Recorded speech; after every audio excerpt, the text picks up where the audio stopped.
Voilà.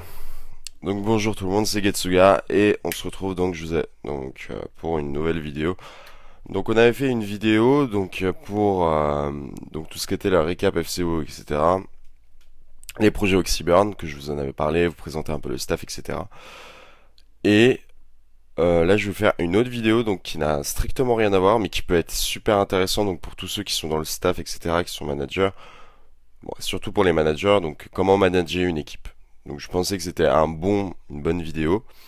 Donc comment vous expliquer, comment on va dire vous gérer, parce qu'il y en a beaucoup qui font du staff, mais qui le font parce c'était des anciens joueurs et qui par exemple quand on leur demande quelque chose, ils savent pas trop comment faire, ils savent pas trop s'occuper du staff. Donc après il y en a qui sont pas besoin de cette vidéo, mais je pense que bon, ça peut être une vidéo intéressante pour les gens donc qui veulent être dans le staff. Et je pense que ça peut être intéressant donc pour ces gens-là. Donc voilà, donc on va commencer. Donc première chose, donc dès que vous allez par exemple vous occuper donc manager une équipe, que ce soit l'équipe en question, vous devez aussi bien la suivre donc online, donc faire par exemple tous les jours donc des petits récaps, pas tous les jours, mais je veux dire par exemple par la semaine, vous faites un petit récap, vous lui demandez ce qu'elle a besoin, donc ce qu'elle a besoin par exemple, je sais pas moi, si elle a besoin donc par exemple elle veut s'entraîner pour un compte Gfinity ou quelque chose comme ça. Elle vous demande par exemple 1 ou 2 euros. Voilà, parce que lui il a pas les 1 ou 2 euros. Tu peux très bien lui passer après si ta structure est une bonne structure, que les joueurs voilà ils sont là depuis longtemps, qu'il y a un certain suivi. Voilà, donc là tu peux commencer à investir dans ce roster. Donc ça c'est super important, vraiment être à l'écoute du roster. Ça c'est super important des joueurs, etc. Pareil quand le roster en question, s'ils ont pas de coach et qu'ils ont que le manager, ce serait bien aussi d'aller les suivre en LAN. C'est super important d'ailleurs d'aller dans les événements pour un staff, hein. Euh, Par exemple, je sais pas moi, vous êtes vous êtes staff, votre équipe part à la FCO, ils partent à la SLE, dans une LAN quoi.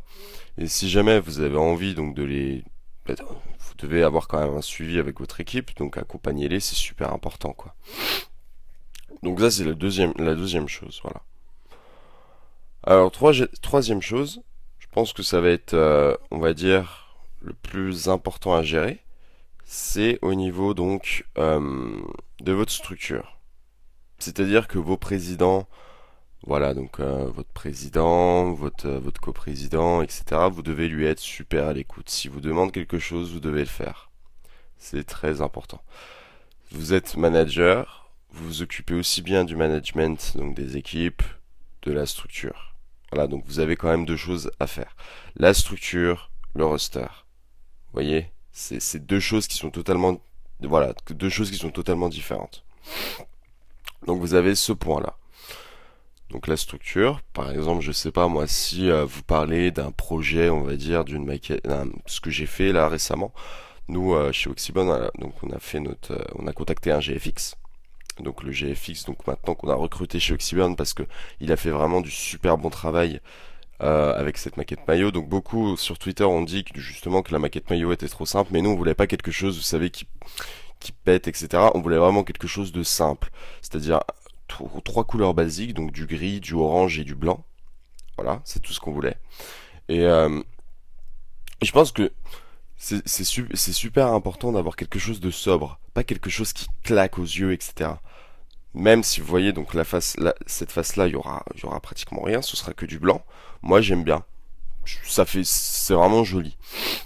Donc voilà, donc la petite parenthèse je la ferme. La petite parenthèse je la ferme. Donc voilà, donc on va repartir plus dans le sujet.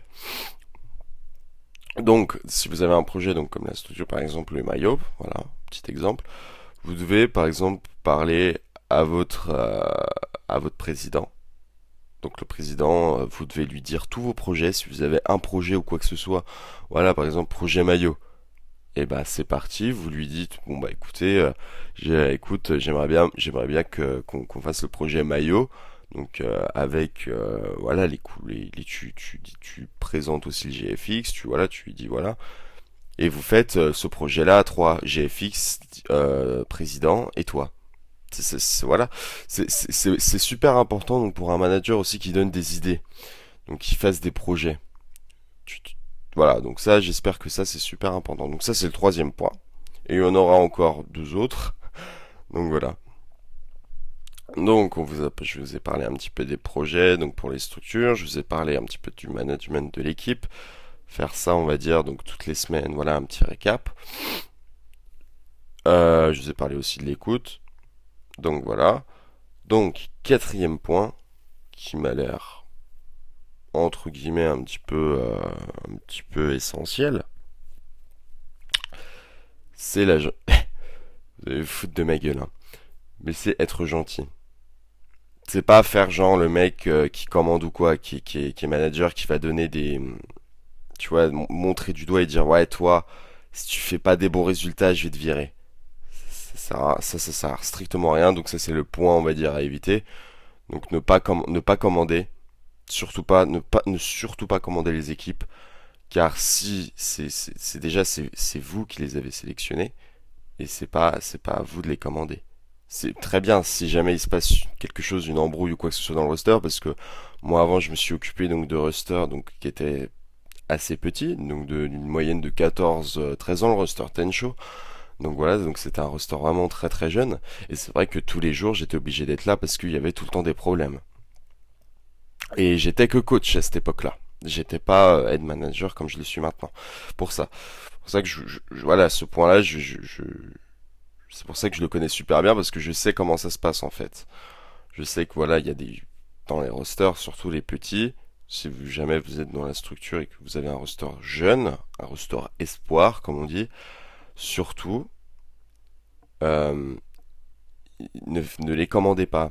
Parce que c'est là où ça va faire des tensions et où ça va complètement tout détruire. Moi, il y avait eu des tensions justement dans le roster Tencho, et voilà, c'est dommage, mais ça a tout détruit. C'est-à-dire que voilà, ça avait tout détruit, et moi, je savais plus quoi faire. C'est pour ça qu'à la LAN, ils avaient changé de pick-up, etc., parce qu'il y avait tout le temps des embrouilles. Ils avaient un last très bon à la base, et il y a eu tout le temps des embrouilles. Après, je les adore, et ça, c'est vrai que c'est dommage. Donc voilà, donc ça c'était le quatrième point. Ne surtout pas commander. Voilà. S'il y a quelqu'un qui doit commander, c'est votre président. Celui qui doit prendre les plus grosses décisions, c'est votre président. C'est surtout pas vous. Déjà, pareil, quand vous avez quoi que ce soit, par exemple, si vous voulez recruter un roster, etc., parlez-en à votre président. Voilà. Bon, cette vidéo-là, c'est vraiment pour les gens, je le dis encore, c'est vraiment pour les gens qui ne savent pas encore ce que c'est manager. Voilà, c'est vraiment ça. Donc, et cinquième point, je vais parler aussi de l'argent.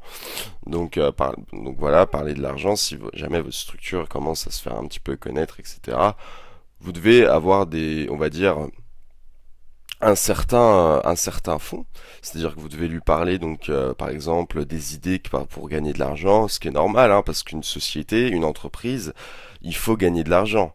C'est pas pour dire ouais il gagne trop d'argent, c'est pas logique, c'est pas normal. Non, une société ça doit gagner de l'argent.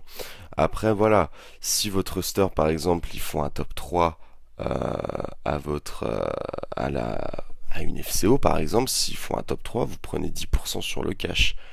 Après, si c'est à vous de le vouloir. Mais si vous voulez, par exemple, après pour payer le ticket team, etc., pour voilà être beaucoup plus professionnel, voilà, donc c'est le cinquième point, être beaucoup plus professionnel, c'est super important. Donc j'espère que voilà, ça va vous aider. J'espère que déjà que cette vidéo vous a un peu compris en 5 points les termes que j'ai abordés et qui j'espère qu'ils vont vous aider par la suite. Donc voilà. Donc moi je vous dis à une prochaine vidéo, donc je vais vous dire les prochaines vidéos qu'il y aura, donc il y aura une review Scuff One, donc pour on va dire dans 3 semaines. Il y aura aussi la présentation des nouveaux maillots Oxyburn, pareil ce sera dans 4 semaines, un mois. Et en attendant je pense que je vais refaire un nouveau vlog, donc je vais voir ce que je vais faire, en tout cas je vais faire un nouveau vlog, ça c'est sûr. Donc ça pareil, on va voir, je vais voir ce que je vais faire. Et ah oui, je sais pas si je l'ai dit au début, mais merci à vos sur les commentaires, hein. Merci vraiment. Vous m'avez beaucoup aidé parce que j'ai vu des messages super sympas comme quoi il faut arrêter les mimiques, etc. Je sais que j'en ai fait un tout petit peu, je sais que voilà, j'ai pas tout bien fait. Mais merci beaucoup. En tout cas, ça me fait super plaisir que vous me dites ce que je dois faire. Ça m'aide, hein, ça m'aide, vraiment ça m'aide. Et j'espère que cette vidéo vous aura plu. Bon bah les gars, ciao et à la prochaine.